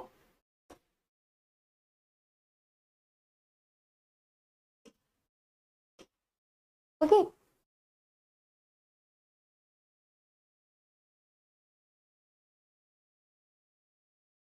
तो ये क्या थे हमारे एप्लीकेशंस इलेक्ट्रोफोरेसिस ऑफ प्रोटीन और न्यूक्लिक एसिड्स के, ठीक है। तो ये क्या नाम एप्लीकेशंस किसके, अगारोज जेल हमारा कहाँ कहाँ पे यूज हो रहा है, तो हम लोग कहाँ कहाँ यूज उसको कर ले रहे हैं अपने हॉरिजॉन्टल जेल्स में, जैसे और आइसोइलेक्ट्रिक फोकसिंग, इम्यूनो इलेक्ट्रोफोरेसिस और डीएनए और आरएनए इलेक्ट्रोफोरेसिस, ठीक है।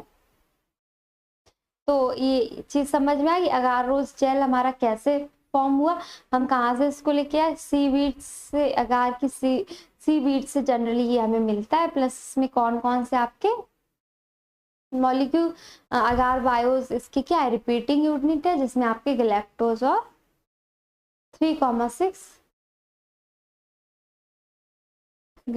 एनहाइड्रस गैलेक्टोज प्रेजेंट है, ठीक है।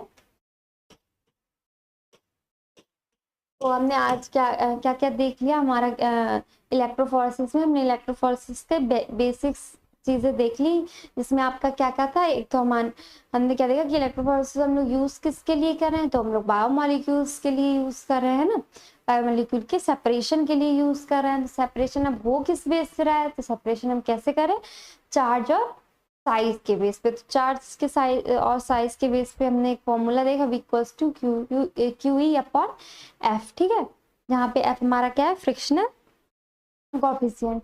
उसके बाद हमने क्या देखा कि हमारे क्या हो सकते हैं, जो जेल है वो हॉरिजेंटल और वर्टिकल में उनका अरेंजमेंट हो सकता है। तो हॉरिजेंटल जनरली अगारोज जेल जब हम यूज करते हैं तो हॉरिजेंटली हम लोग उसका क्या करते हैं, यूज करते हैं, वही हम वर्टिकली जब यूज करते हैं तब हम पॉलीएक्रमाइड जेल इलेक्ट्रोफोरेसिस करते हैं, तब हम वर्टिकली जेल सिस्टम में उसको यूज करते हैं, ठीक है।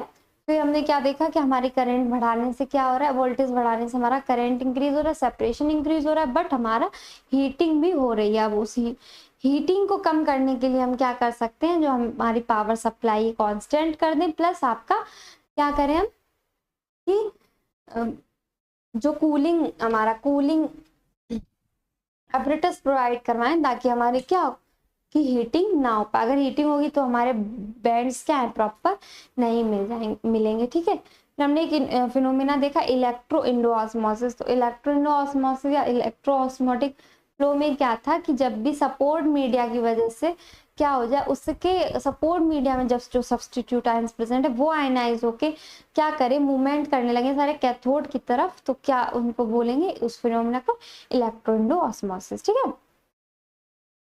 फिर हमें सपोर्ट मीडिया की जरूरत क्यों पड़ी, तो सपोर्ट मीडिया हम किस लिए यूज कर रहे थे, डिफ्यूजन और आपका कन्वेंशन करंट को रोकने के लिए, ठीक है। तो पहले हम क्या क्या यूज करते थे, फिल्टर पेपर्स का यूज करते थे, सेलुलोज एसिटेट स्ट्रिप का यूज करते थे, बट अब हमने किस में ट्रांजिशन कर लिया, जेल्स में ट्रांजिशन कर लिया, जिसमें हम पहले स्टार्च जेल का यूज करते थे, बट अब हमारे अगारोज जेल और पॉलीएक्रमाइड जेल क्या है, नॉर्मल हो गए, ठीक है।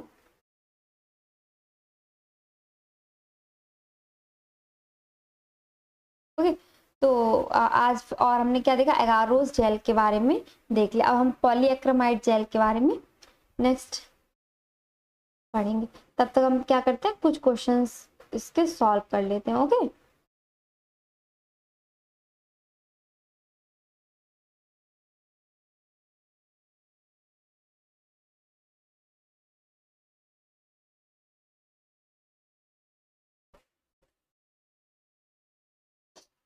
तो हमने कुछ क्वेश्चन सॉल्व करते हैं, तो हमारे देखते हैं क्वेश्चन इसमें कुछ जो हमने पढ़ा उसके बेस्ड। तो पहला हमारा क्वेश्चन क्या, in agarose gel electrophoresis of DNA the fragments move towards था कि हम अगारोस जेल इलेक्ट्रोफोरेसिस करें डीएनए की, तो हमारे जो फ्रेगमेंट्स हैं वो किस तरफ मूव करेंगे।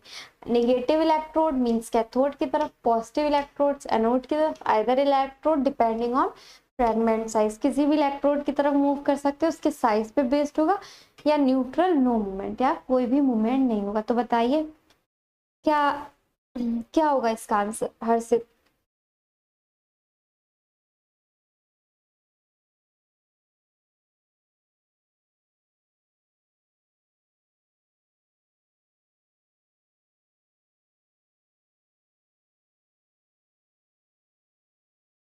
तो देखिए क्या होता है, हम इन agarose gel electrophoresis of DNA.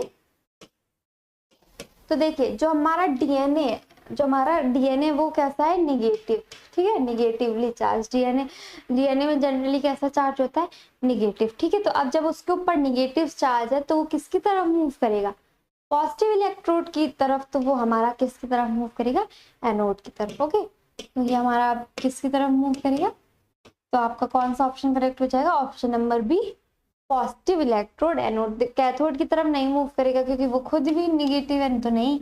Either electrode depending on fragment size, नहीं, फ्रेगमेंट साइज पे कब डिपेंड करता है, जब वो मूवमेंट तो कर रहा होगा। जैसे हमारा डीएनए है, यहाँ पे हमारी वो लगी है कैथोड, यहाँ पे हमारा एनोड लगा है, ठीक है।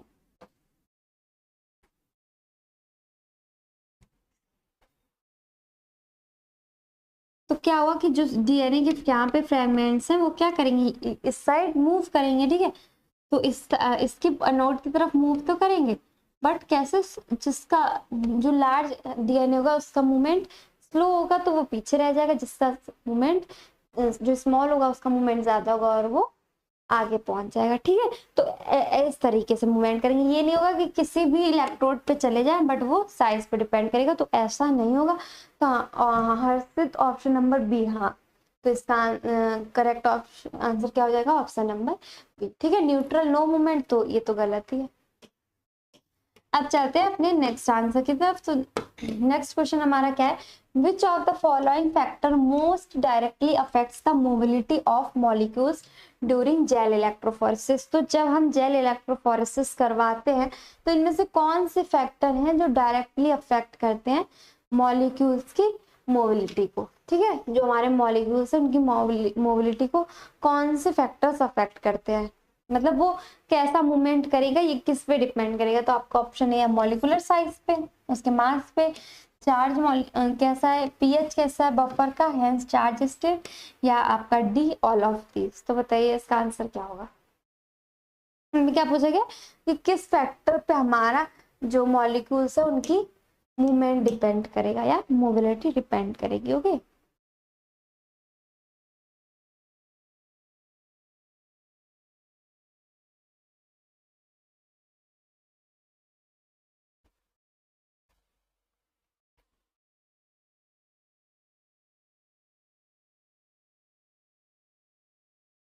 तो देखिए क्या होता है इसमें, हमारा जो हमारी मोबिलिटी है वो मॉलिक्यूल के साइज पे डिपेंड करेगी। हाँ, वो मॉलिक्यूल के साइज पे तो डिपेंड करती है, ठीक है, कि मॉलिक्यूल का साइज कैसा, हमने पढ़ा ही था कौन से फॉर्मूले से, ठीक है। अब यहाँ एफ हमारा क्या था, ठीक है। तो क्या हुआ कि जैसा साइज पे डिपेंड भी कर रहा है ना, साइज पे, जैसा साइज कम तो मोबिलिटी ज्यादा, साइज ज्यादा तो मोबिलिटी कम। ऑप्शन डी, हाँ, आ सकते ना। तो देखिए क्या है फिर, चार्ज ऑफ द मॉलिक्यूल, तो हाँ, अब चार्ज पे भी डिपेंड करेगा। अभी हमने देखा कि डीएनए हमारा नेगेटिव था तो वो किसकी इलेक्ट्रोड की तरफ मूव कर रहा था, एनोड की तरफ, तो चार्ज पे भी डिपेंड करेगा। PH of the buffer hence charge state, तो हाँ, बफर की पीएच पे भी क्या है, हमारे मॉलिक्यूल्स की मोबिलिटी डिपेंड करेगी कि जो हमने बफर प्रोवाइड किया उसका पीएच कैसा है। क्योंकि जो बायोमॉलिक्यूल्स होते हैं, जो हमने आपको बताया पीआई वाला concept means iso electric point वाला, उस पे भी क्या होता है, सेपरेशन उस बेस पे भी होता है। तो इसलिए हमारा कौन सा ऑप्शन हो जाएगा, ऑप्शन नंबर डी। ठीक, कौन सा ऑप्शन हो जाएगा? ऑप्शन नंबर डी करेक्ट हो जाएगा। ओके,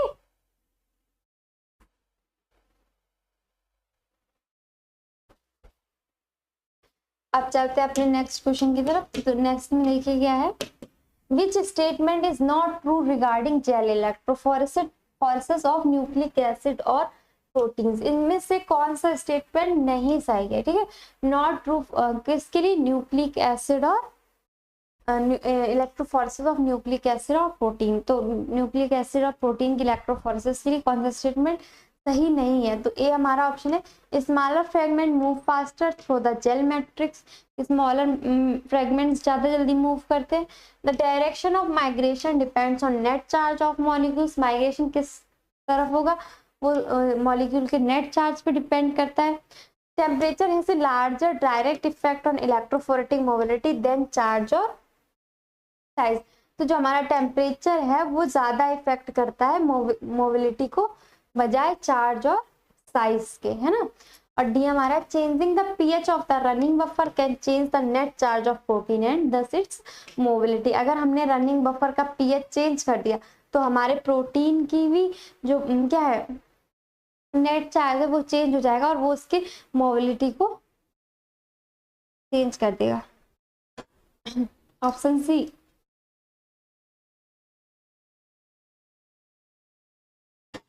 चलिए देखते हैं इसका क्या करेक्ट आंसर होगा। तो देखिए क्या क्या होता है, अभी हमने देखा ही formula V equals to QE upon F, है ना, ये देखा। तो हमें पता है इस पहला option, smaller fragment move faster. Yes, हमारे जो स्मॉलर फ्रेगमेंट्स हैं वो कैसे, जितना रेडियस कम या जितना उसका साइज कम उतनी उसकी वेलोसिटी ज्यादा, तो वो जल्दी मूव करेंगे। ठीक है, तो आपका ऑप्शन ए तो सही है। इसमें क्या पूछा गया? नॉट ट्रू, इसमें इनकरेक्ट पूछा गया है ना। तो बी क्या है? The direction of migration depends on net charge of molecule. तो हाँ, जो हमारा नेट चार्ज होगा उस पे ही डिपेंड करेगा migration. Temperature has a larger direct effect on electrophoretic mobility. अब इसमें कह रहा है कि इलेक्ट्रोफोरेटिक मोबिलिटी में टेम्परेचर का ज्यादा रोल होता है बजाय चार्ज और उसके साइज से। तो ये चीज करेक्ट नहीं है। मींस टेम्परेचर रोल तो प्ले करेगा, कर देगा उसकी मोबिलिटी को। अगर उसकी विस्कोसिटी टेम्परेचर की वजह से बढ़ जाएगी तो विस्कोसिटी बढ़ने की वजह से क्या हो जाएगा? मूवमेंट स्लो हो जाएगा।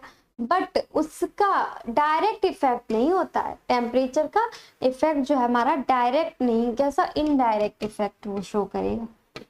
क्या होगा? Indirect effect. क्यों? क्योंकि ये जो हमारा था यहाँ पे ये फ्रिक्शनल फोर्स था, अब ये इक्वल्स टू क्या था? ठीक, अब जो ये हमारी क्या है? विस्कोसिटी। विस्कोसिटी इस पे किस पे? विस्कोसिटी डायरेक्टली प्रोपोर्शनल है फ्रिक्शनल फोर्स। और विस्कोसिटी कब हमारी इंक्रीज होगी? जब टेम्परेचर हमारा इंक्रीज हो जाएगा। तो वो डिपेंड करेगा बट नॉट डायरेक्टली और नॉट मोर देन चार्ज और साइज। तो इसीलिए हमारा यही ऑप्शन करेक्ट हो जाएगा, क्योंकि ये स्टेटमेंट रॉन्ग है। टेम्परेचर उसकी मोबिलिटी अफेक्ट करेगा but not directly and not more than charge और साइज। हमारा चार्ज और साइज ज्यादा रोल प्ले करेंगे इलेक्ट्रोफोरेटिक मोबिलिटी में। ओके, और डी हमारा देखते हैं, changing the pH of running buffer. हाँ, तो हम अगर रनिंग बफर के पीएच चेंज कर देंगे तो जो मॉलिक्यूल्स का जैसे हमारे अमीनो एसिड्स है या प्रोटीन्स है, उनका जो आइसो इलेक्ट्रिक पॉइंट होगा उस पे जाके वो रुक जाएंगे। और अगर पीएच चेंज हो जाएंगे तो उसके आइसो इलेक्ट्रिक पॉइंट भी इधर उधर हो जाएंगे, तो उस वजह से उसकी मोबिलिटी में भी चेंज आ जाएगा। ठीक है, तो आपका ऑप्शन सी करेक्ट था हर्षित। अब चलते हैं हम अपने नेक्स्ट क्वेश्चन की तरफ। तो हमारा नेक्स्ट क्वेश्चन क्या था? Movement of A molecule during electrophoresis stops at its iso electric point because. तो क्या पूछा गया था? Movement of A molecule during electrophoresis. Electrophoresis के दौरान जो हमारे मॉलिक्यूल का मूवमेंट है वो आइसो इलेक्ट्रिक पॉइंट पे रुक जाएगा। क्यों रुक जाएगा? मीन्स ये बताना है, the molecule has a maximum charge at that pH. उस मॉलिक्यूल का मैक्सिमम चार्ज होगा उस पीएच पे। The molecule become neutral, net zero charge. Neutral हो जाएगा, उसका चार्ज जीरो हो जाएगा, या इलेक्ट्रिक फील्ड जीरो हो जाएगी, या buffer ions prevent further movement, या बफर के जो आयंस होंगे वो मूवमेंट को स्टॉप कर देंगे। क्यों ऐसा होगा कि जब आइसो इलेक्ट्रिक पॉइंट पे पहुंच के हमारा जो मॉलिक्यूल का मूवमेंट क्या होगा, स्टॉप हो जाएगा, बताएं।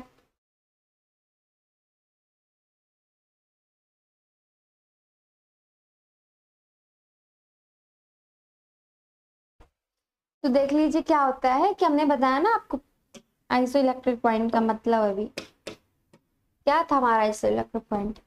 आइसो इलेक्ट्रिक पॉइंट वो पीएच होता है जहाँ पे हमारे बायोमोलिक्यूल्स अमीनो एसिड या प्रोटीन्स में क्या हो जाता है, नेट चार्ज जीरो हो जाता है। ठीक है,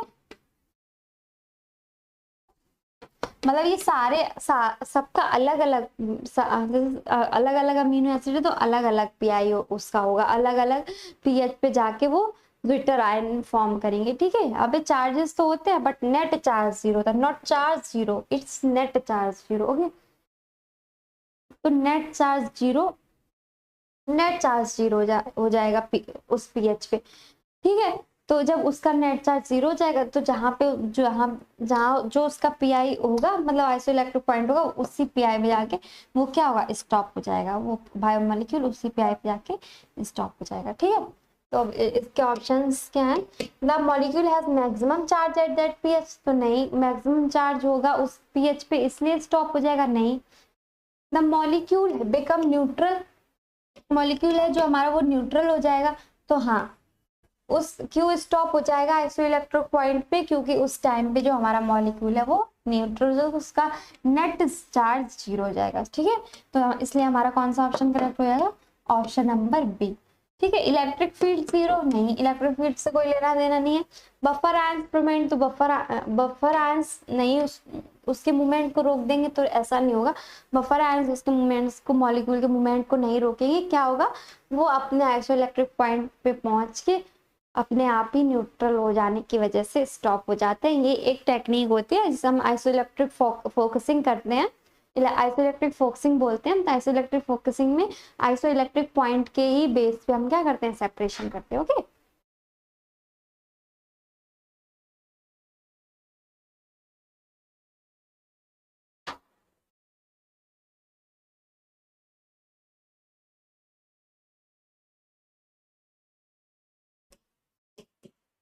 अब नेक्स्ट क्वेश्चन हमें आ गया, what is the primary purpose of the buffer use in electrophoresis.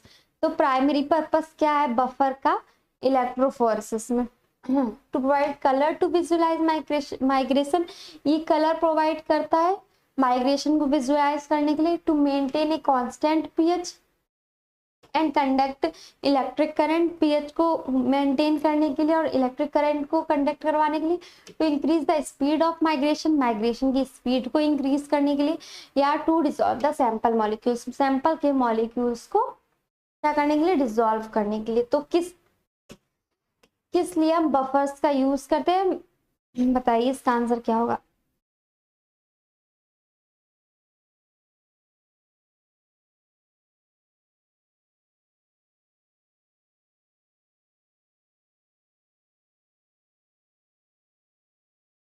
हाँ हर्षित, आपके सारे आंसर सही हुए। इसका आंसर बताइए बफर का, जो मैंने आपको अभी पहले भी बताया था कि बफर हमारा क्या काम करता है, बफर हम क्यों यूज कर रहे थे इलेक्ट्रोफोरेसिस में।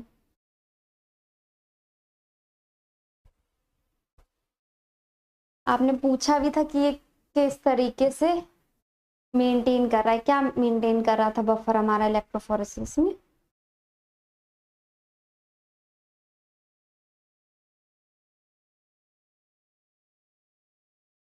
तो हमने अभी पढ़ा था कि हमारा बफर जो है वो क्या कर रहा था, जो हमारा बफर है वो क्या करता है, पीएच को मेंटेन करता है। भाई कैसे मेंटेन करता है पीएच को, कंजुगेट बेस और कंजुगेट एसिड फॉर्म करके, है ना।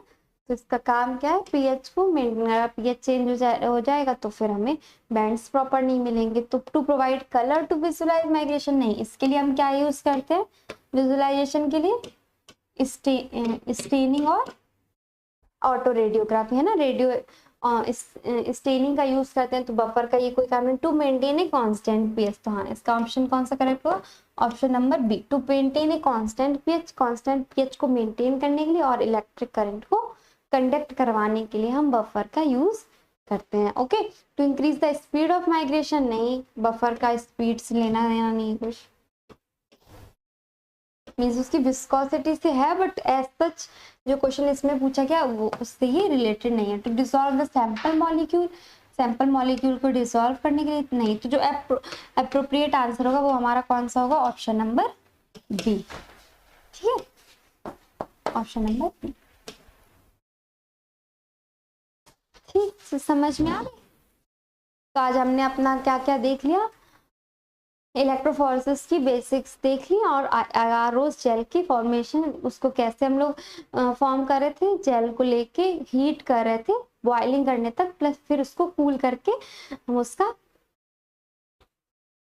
जेल फॉर्मेशन कर रहे थे। ठीक है, तो ये, तो अब इलेक्ट्रोफोरेसिस में और हमने क्या देख लिया कि हम लोग अपने क्या करें, बायोमोलिक्यूल्स को किसके चार्ज और साइज के बेस पे सेपरेट कर रहे हैं, उस पर रिलेटेड कुछ क्वेश्चंस भी सॉल्व किए। अब मैं बता दूं, हमारे टीएलएस ऑनलाइन में गेट इकोलॉजी और एवोल्यूशन का एक बैच चल रहा है जिसका रियल प्राइस 7,999 है, बट अभी आपको 50% ऑफ में ये प्रोवाइड करवाया जा रहा है with the validity of 6 month, तो ये अभी आपको 4,000 में मिलेगा।